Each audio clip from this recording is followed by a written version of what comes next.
vamos a empezar ya. Uh-huh. Hola, ¿qué tal? Buenas tardes, bienvenidos a una sesión más del Seminario de Becarios.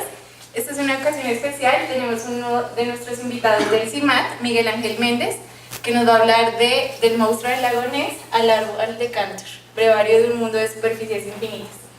Bueno, Miguel actualmente está en el doctorado en el CIMAT, está trabajando en geometría analítica, sin embargo, este tema del cual va a platicar no tiene mucho que ver con lo que está haciendo actualmente, sino que lo conoció por medio de uno de sus temas de la maestría, que es billares, que si nos queda tiempito, nos va a platicar Miguel al final. Entonces, Miguel, adelante. Ok, bueno, primero gracias a los organizadores por invitarme. Y bueno, la plática está planeada para ser como bastante sencilla, dar más bien ejemplos e ideas, más que definiciones y mucha cosa. Y al final tal vez sí se pueda poner, pues tal vez decidir un teorema o alguna definición, propiedades, algo así. Pero bueno, espero no se desesperen. Entonces, si leyeron, bueno, el plan de la charla, pues primero va a haber un preludio, que es justamente este rollo si leyeron el resumen, en el resumen se comenzaba con la cosa de que toda superficie conexa, compacta, orientable, es homeomorfa o topológicamente equivalente a un n-toro. Entonces, bueno, el preludio trata sobre eso, ¿no? Después veremos lo que son los fines y por último, pues, adentrarnos un poquito en qué está pasando en ese mundo, ¿no? Y qué nuevos objetos aparecen si uno quiere meterse a estudiar ahora superficies que ya no son compactas. ¿Ok? Ok, va, entonces el preludio. Bueno, entonces, como mencionaba, pues comenzamos con este teorema. Y bueno, la idea es, bueno, ¿qué significan todos estos términos, ¿no? Conexidad, compacidad, orientabilidad y qué es un n-toro y a qué nos referimos con topológicamente equivalente. Bueno, entonces eso realmente va bastante rápido y como les mencionaba lo bonito de las superficies o de topología en bajas dimensiones es que es muy intuitivo de qué se está hablando, en particular de las superficies. Todas las definiciones que uno ve en topología, ahí se ven como muy, muy naturales, qué es lo que está pasando. Entonces, bueno, ¿qué es conexidad? Bueno, vamos a decir que un espacio es conexo o conectado si no se puede expresar como unión disjunta de dos abiertos, ¿no? Y la idea, pues, es que una superficie va a ser conexa si está hecha de una sola pieza. ¿Ok? Entonces, bueno, para los que sepan o ya hayan llevado un curso de topología, me van a decir, bueno, eso no siempre es cierto porque depende de la estructura que le estás dando. Si yo le cambio, no es cierto, pero esa es nuestra idea y para esta charla eso sirve. Bueno, y tenemos un ejemplo, ¿no? La esfera es conexa, dos pedazos de esfera pues no son conexas. El cono es conexo, pero si al cono le quito el punto el punto central, pues esto se desconecta, ¿no? Y tengo dos pedazos.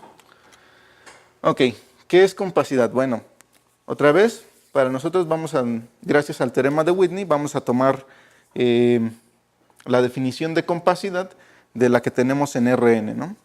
Y es que un conjunto es compacto, sí, solo sí, es cerrado y acotado. ¿Ok? Entonces, bueno, ahí tenemos un ejemplo. Esta cosa de aquí, esa mancha, pues no es compacta porque no es cerrada, le hace falta un pedazo de la frontera.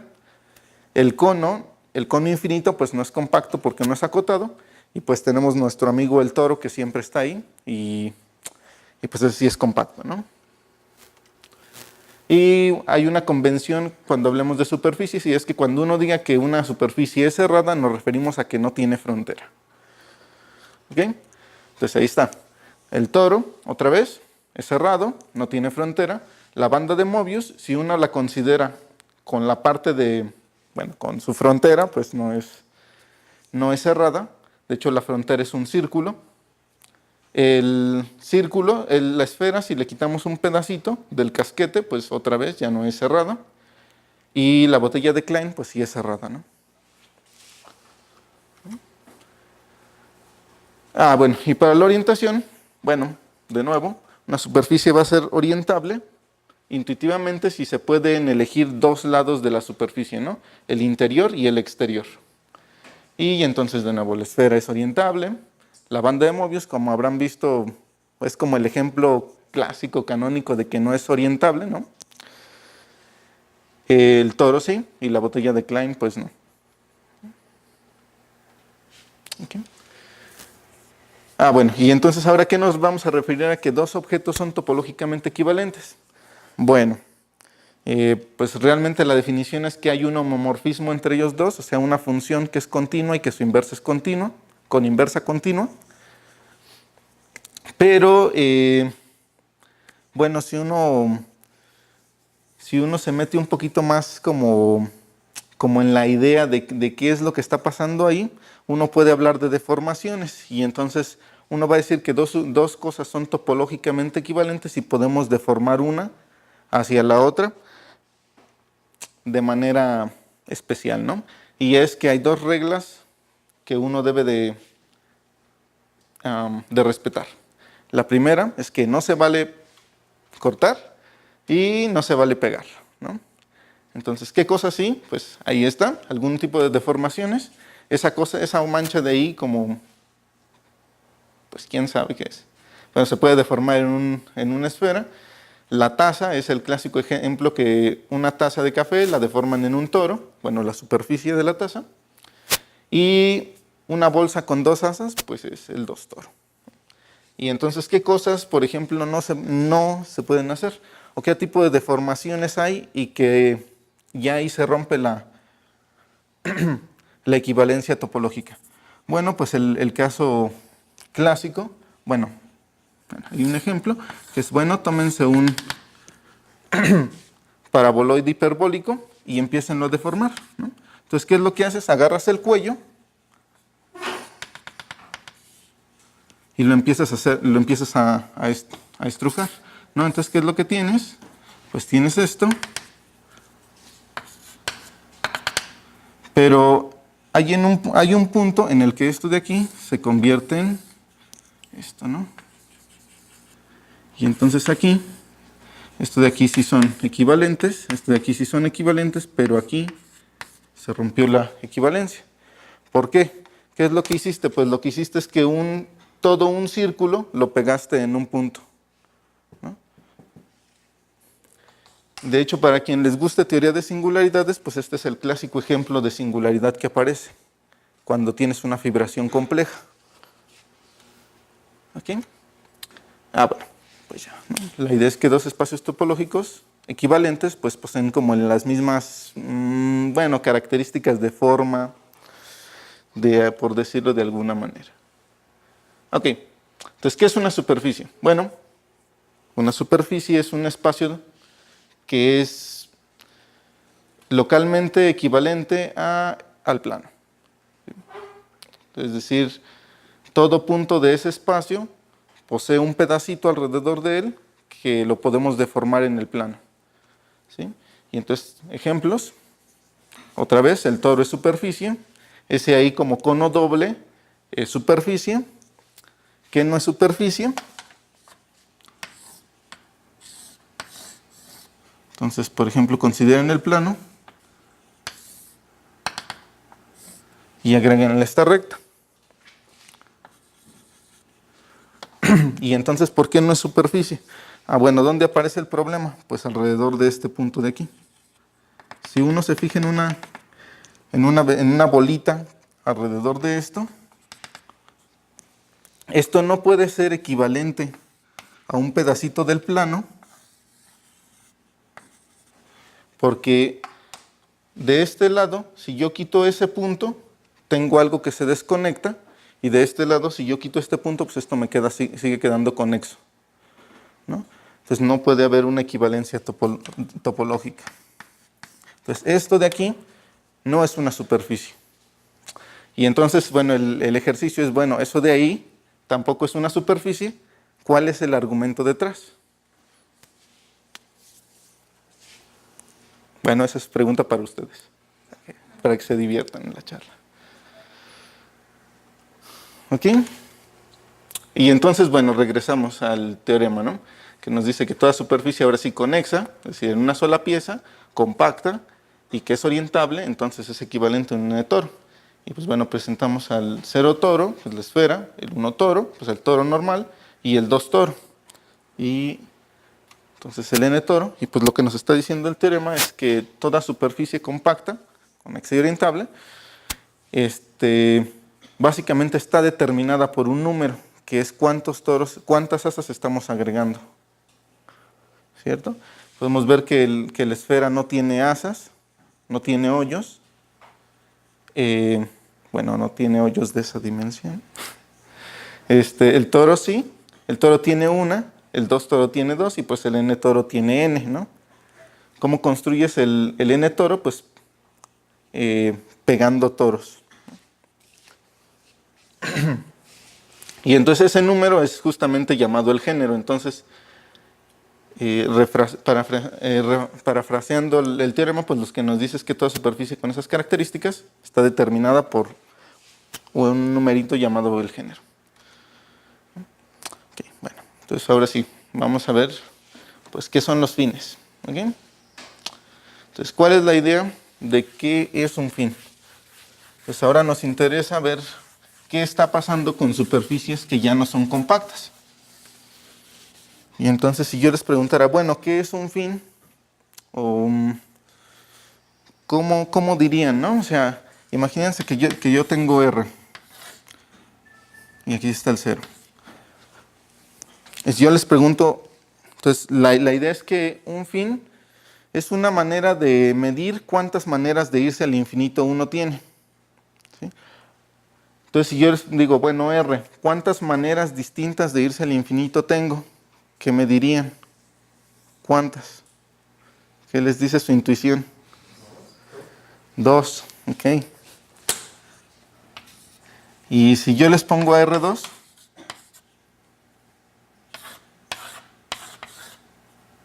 otra vez aquí está el 0.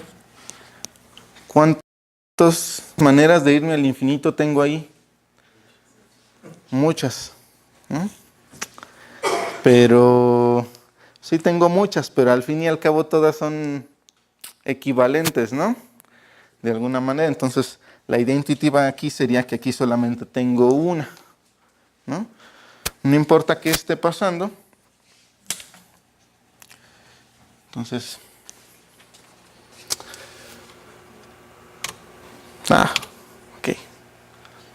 ok. Entonces, ¿cómo ves esto, no? Esto de aquí, pues uno lo puede ver como el círculo menos un punto. Y este de aquí uno lo puede ver como la esfera menos un punto, ¿cierto?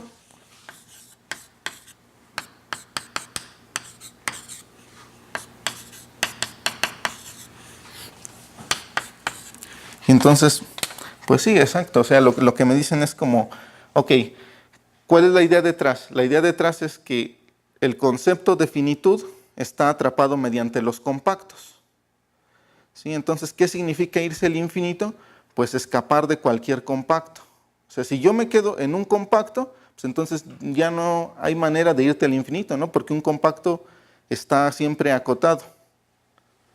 Entonces, ¿qué es lo que tengo que hacer para irme al infinito? Pues siempre escapar de compactos, ¿no? O sea, algo que se va al infinito es algo que escapa de cualquier compacto que yo te dé, ¿no? ¿Okay? Y entonces aquí, ¿cómo son los compactos? Bueno, pues son de distintas maneras, pero al fin y al cabo, un compacto siempre lo puedo encerrar en un intervalo, ¿no? Y entonces, justamente, o sea, lo que digo es que lo que queda fuera de este compacto K, pues son dos maneras que no hay forma de relacionar una con la otra, ¿no? Mientras que acá, si yo quito un compacto, pues quién sabe cómo sea, pero siempre lo puedo encerrar en un disco.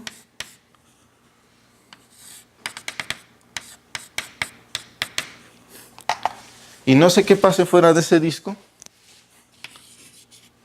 pero siempre puedo, dos cosas que están pasando fuera de ese disco, pues siempre puedo relacionar una con la otra.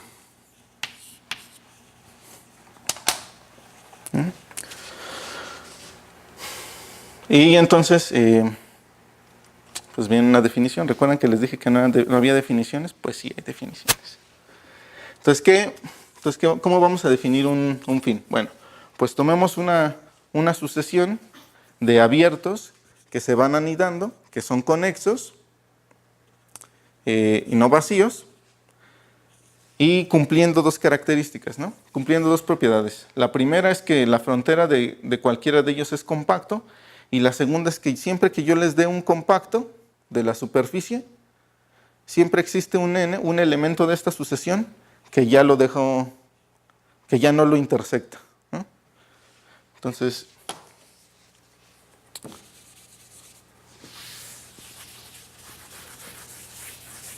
por ejemplo, ¿qué cosas?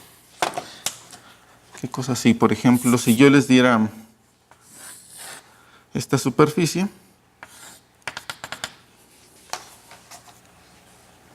y yo les digo, pues miren, tómense esta sucesión de abiertos. Bueno, el primero es este, 1, o sea, todo hasta acá. El siguiente es U2, U3 y así. Pues esa de ahí no cumple con mi definición de lo que yo voy a querer, ¿cierto? ¿Por qué? Porque pues, si yo me agarro este compacto que está aquí, o sea, esto verde, pues todos se quedan contenidos ahí, todos lo intersectan, ¿no? Entonces no es cierto. Ok, y ahora, ¿por qué pedimos que la frontera sea compacta? Bueno, porque no queremos que sucedan cosas de este estilo, ¿no? Entonces no quiero que haya como un abierto que se va por acá, pero que hace esto.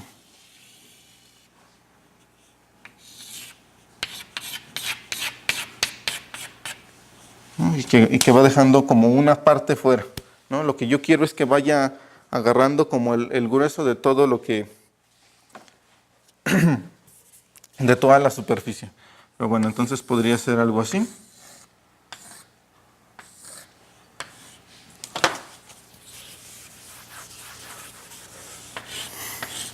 Y entonces, ¿cuántos fines tiene esa cosa?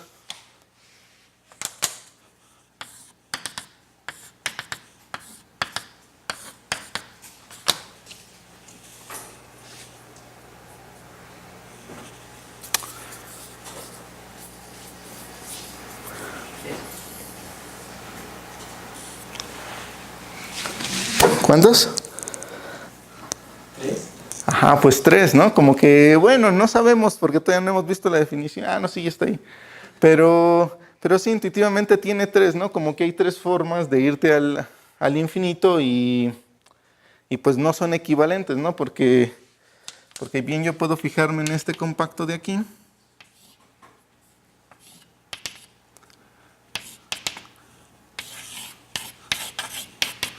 Y pues ese de ahí deja como 3 componentes que ya no hay forma de relacionarlas entre sí. Entonces como que sí, de manera intuitiva son 3.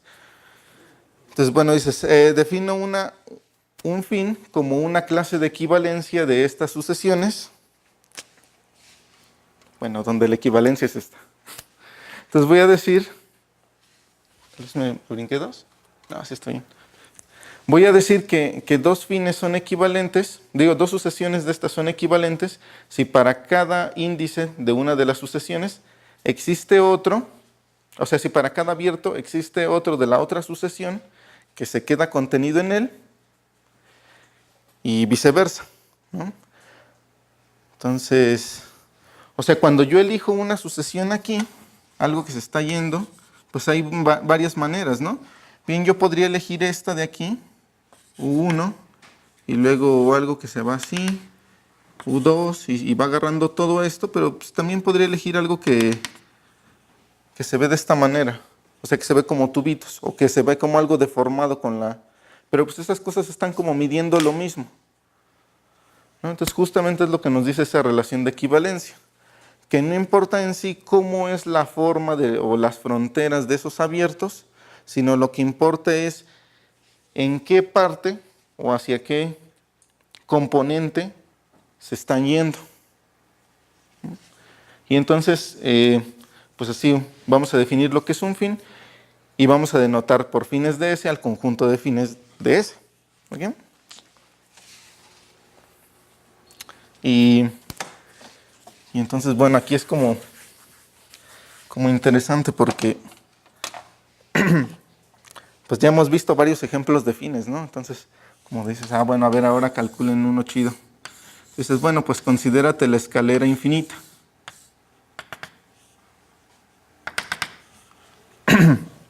Entonces agarra la escalera infinita y haz la siguiente identificación.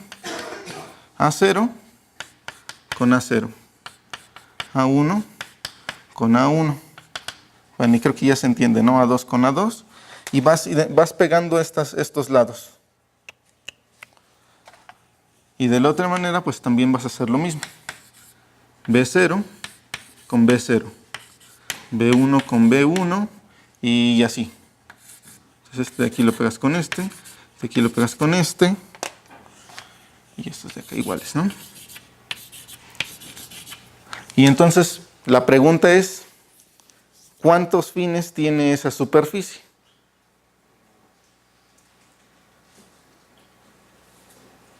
¿Okay? Entonces, si a esta cosa de aquí le llamo S, entonces la pregunta es, ¿quién es este conjunto?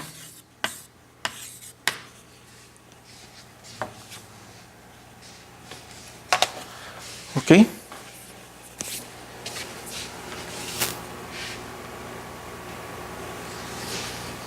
Ok. Bueno, entonces sucede que al conjunto de fines lo podemos dotar de una topología. Entonces, ¿cómo hago eso? Dices, bueno, tienes tu superficie por acá. Por ejemplo, los pantalones.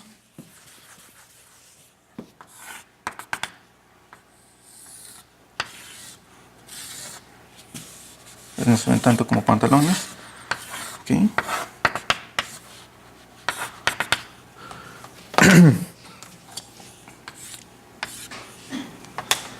Y entonces, ¿cómo le vamos a asociar una topología? Y dices, bueno, a ver, primero agárrate un abierto con frontera compacta.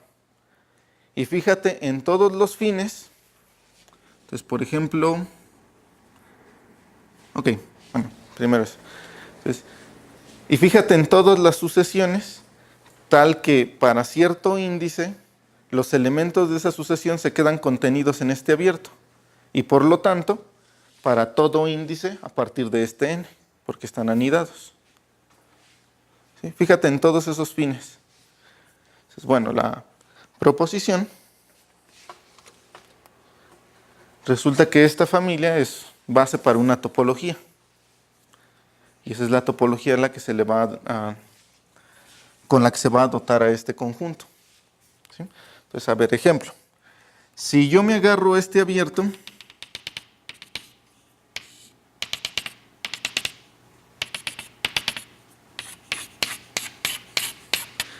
entonces, si este es U, entonces, ¿quién es U estrella? El vacío, ¿no? Porque está contenido en un compacto y bla, bla, bla. Entonces, este de aquí es el vacío. Y si yo me agarro este abierto de aquí,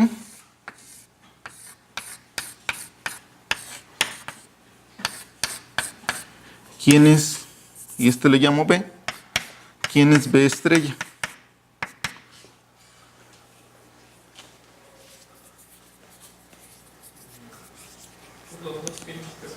Ajá, pues estos dos fines, ¿no? Entonces este de aquí, pues consta de un elemento y otro elemento. ¿Ok? Pues bueno. Ok, entonces ya podemos abordar nuestro problema. Bueno, no es cierto, pero ya podemos decir más cosas, ¿no? Y entonces, pues, observen que todas estas cosas de aquí que les he mostrado, pues, tienen o un fin, o no tienen fines, o tienen 3 fines, o 2, o lo que sea. Ah, no, este tiene 2, o yo qué sé. Pero entonces surge la pregunta, ¿qué tan complicado puede ser ese conjunto, ¿no? El conjunto del espacio de fines, espacio topológico. Ya lo vimos. Y bueno, pues resulta que el conjunto de fines es un conjunto compacto, separable y totalmente disconexo. Entonces, para los que han llevado topología de conjuntos, pues resulta que todo conjunto con estas propiedades, todo espacio topológico con estas propiedades se puede encajar en el conjunto de Cantor. Entonces, ¿qué tan complicado es el espacio de fines? Pues lo más complicado que puede llegar a ser es justamente el conjunto de Cantor. Entonces ahora pregunta, bueno, sé que eso es lo más complicado que puede llegar a ser, pero ¿y se puede que sí sea o no? O sea, hay una superficie tal que su espacio de fines es el conjunto de Cantor. ¿Y qué les diría su intuición? Pues que sí, ¿no? Pues que justamente venía en el título, ¿no? Entonces como de, pues sí. Y entonces ese es el árbol de Cantor, visto como gráfica. Entonces pues lo que van haciendo es justamente como construyen el conjunto de Cantor. Entonces tenían como 0, 1, luego le quitan un pedazo, se quedan con los dos pedazos que tenían, y entonces sacan una rama de este de aquí a cada uno de ellos. Y luego este de aquí otra vez lo van a separar, y entonces otra vez sacan una rama, ¿no? Y así se siguen, bueno, solo que está al revés. Entonces es la gráfica. Bueno, y uno lo viste de superficie. Y entonces, bueno, si para los que les gusta hacer simulaciones numéricas, pues así se ve, ¿no? ¿Okay?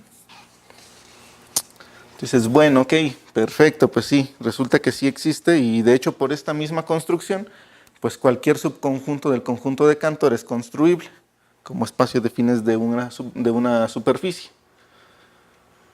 Entonces, bueno. Ah, ok, sí.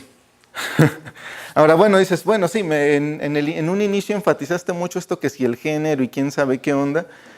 Bueno, aquí ¿por qué todavía no ha aparecido? No, pues resulta que sí, resulta que el fin de una superficie puede tener género.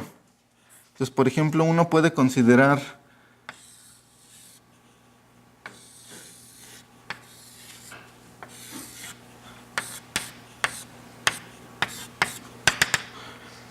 pues esta superficie que se va aquí, que es como pues una cantidad infinita de toros pegados, y uno puede considerar también algo que hace esto.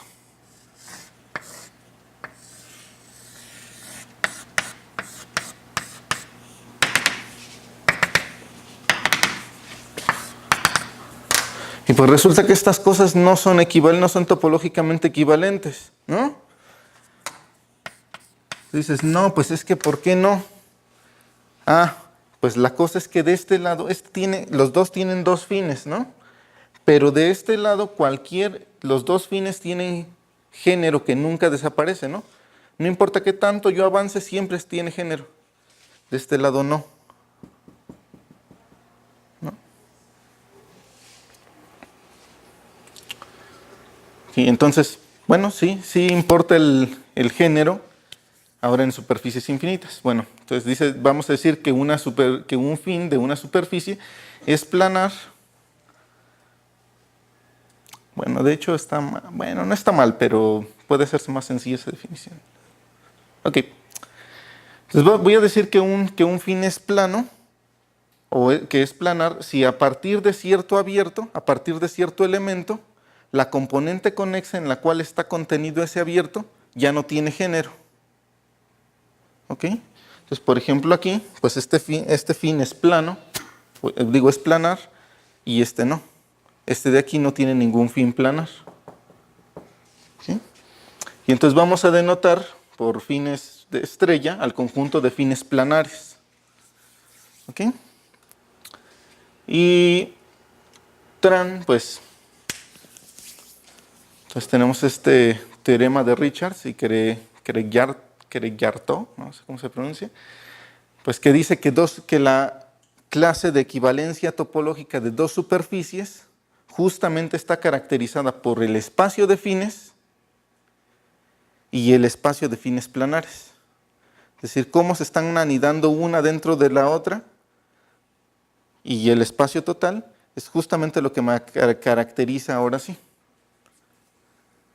¿Sí? Entonces, bueno, ya que resolvieron esto de cuál es el conjunto de fines, entonces la siguiente pregunta sería, bueno, ¿y quién es el conjunto de cuántos fines planares tiene?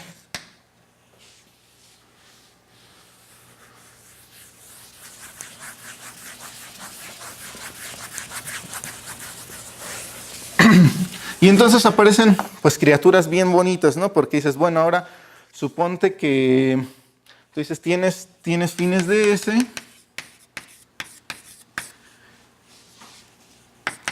y tienes los fines planos. O dicho de otra manera, tienes los fines y tú eliges a cuáles fines les pones género, ¿no? Entonces dices, bueno, a ver, primero suponte que el conjunto de fines pues nada más tiene un solo fin, pero que sí tiene género infinito, ¿no? Y pues dices, pues mira, pues es lo mismo tener un fin, ya habíamos visto que era el plano, ¿no? Pues era el plano. Dices, bueno, pero ahora ponle género infinito. Dices, bueno, ¿qué pasa?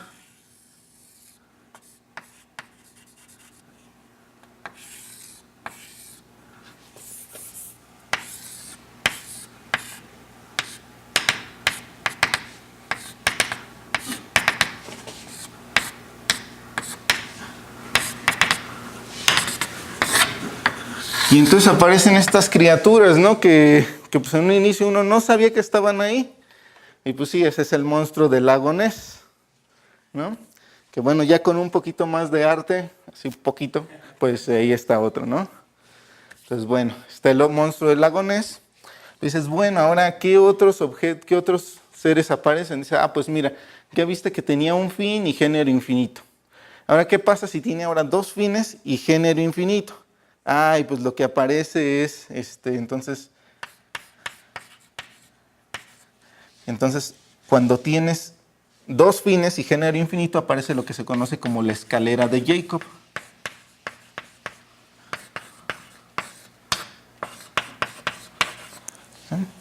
Y me estoy metiendo en rollos, ¿no? Porque sí.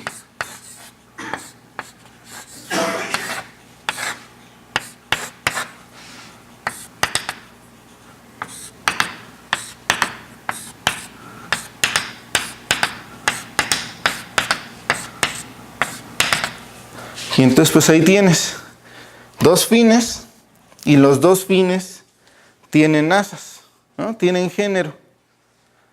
Entonces, bueno, ok. Pues qué chido, ¿no? Y así te la llevas. Dices, bueno, ok. Dice, me dijiste ahora que lo más complicado de fines era el árbol de Cantor. Bueno, pues ¿por qué no le pones por qué no le pones también género? Pues sí se puede. ¿Y qué es lo que obtienes? Pues algo que se conoce como el árbol floreado de Cantor. Okay. Yeah. Ahí termina.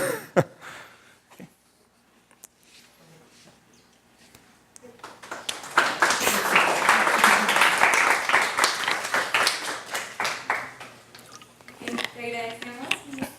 ¿Tiene Gracias. alguna pregunta?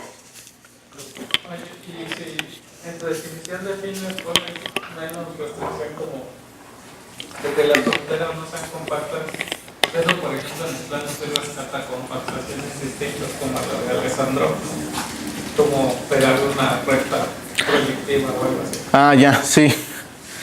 Sí, exacto. Sí, algo curioso es que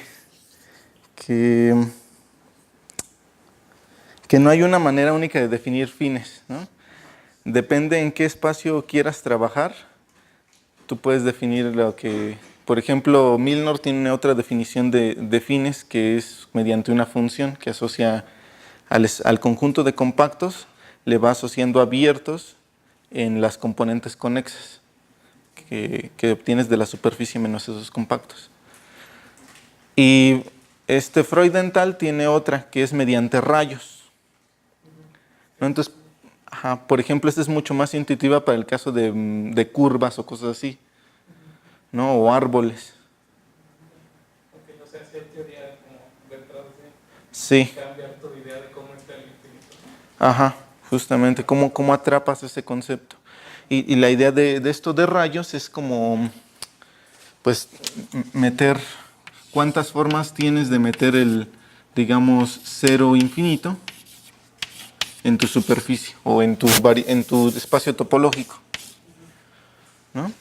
Y le pides que esto sea propio para que justamente pues, no vaya a ocurrir cosas del estilo que tú tienes aquí tu espacio. Bueno, aquí dibujé una superficie, pero eso sirve. Vamos a pegarle aquí otras cosas, ¿no? Ahí está. Y pues no quieres que vaya a suceder algo como que el rayo se empiece a enrollar de manera, ¿no? Pues para eso pides que sea propio. Y bueno, ok.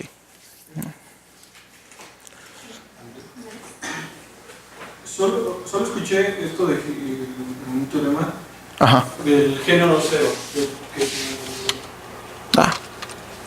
¿Dónde? Que tus fines tuvieran género cero. ¿No? No puse. O sea, que quedara planar, que no tuviera. Ok, claro. Pero, o sea, ¿cómo comparas Eso. fines como de distintos géneros? O sea, o plano, o con género, o más generoso, pues. No, pues nada más, ¿no? O sea, es la única manera para superficies. No, solo puede ser cero o infinito. Ajá. Porque si es infinito, te vas suficientemente lejos. Sí. Ya no estás. Sí, pero por ejemplo esa escalera de Jacob, Ujú. la puedes imaginar como con otro género arriba. O sea, como con dos, Ajá. y se van así. No haces distinción entre esas dos cosas. No, porque al fin y al cabo tú puedes deformar, o sea, siempre que tengas como género finito en un espacio compacto, siempre puedes deformar eso para que te quede algo igual. O sea, si tú le pones aquí así, ¿sí se entiende? Entonces, por eso no. Y bueno, y en el número tampoco, ¿no? Porque pues todo es numerable, entonces, o sea, me refiero en un solo fin, ¿no? Porque el árbol de Cantor, el conjunto de Cantor no es numerable, entonces ahí, pues el conjunto de asas tampoco, ¿no? Me quedé con ganas de quién era el fin de ese. Ok, sí, justo eso se les queda, ¿no? Sí. Se les queda para que lo piensen, ¿no? O sea, eso está... Y para ellos, vértices como que hay ambigüedad en la identificación, o haces una y luego la otra, y ya se identifican con más de un punto. ¿En dónde? Lo siento. En los vértices de tu escalera. Ok, en esta. Ajá, sí, como que hay unos vértices como algo raro. Dices este. Ok, buena observación, ¿no? Este vértice de aquí es el mismo que este de acá, que es el mismo que este de acá, ¿no? Pero a la vez este de aquí es el mismo que este de acá, que es el mismo que este de aquí, ¿sí? Y que es el mismo que este de acá. Bueno, en fin, pueden empezar a jugar y ver que básicamente todos se pegan en uno. Entonces ahí lo que obtienes es como un cubriente infinito a uno ramificado en un punto, ¿no? del disco, en una vecindadcita. Ajá. Ya, sí, es que esos puntitos justamente eran. No, pero, o sea, sí, pues por eso empiezan a hacer como cosas con las manos y se divierten un rato.